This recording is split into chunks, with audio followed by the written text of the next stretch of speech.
Signs of a bad car battery. Hey everyone, and welcome back to the channel. Today, we're going to talk about a common car problem, a bad 12 volts car battery. If you're noticing any strange symptoms, it could be a sign that your battery is on its way out. Here are some of the most common signs of a bad car battery. Dim headlights. If your headlights are noticeably dimmer than usual, it could be a sign of a weak battery.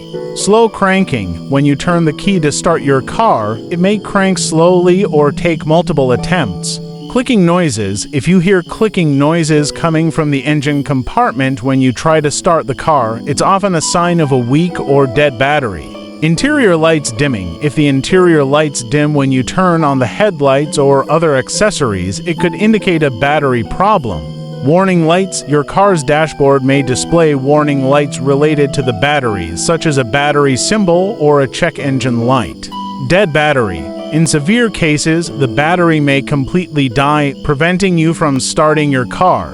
If you're experiencing any of these symptoms, it's important to have your car's battery tested by a mechanic. A bad battery can cause a lot of inconvenience, so it's best to address the issue as soon as possible. Thanks for watching. If you have any questions, please leave a comment below.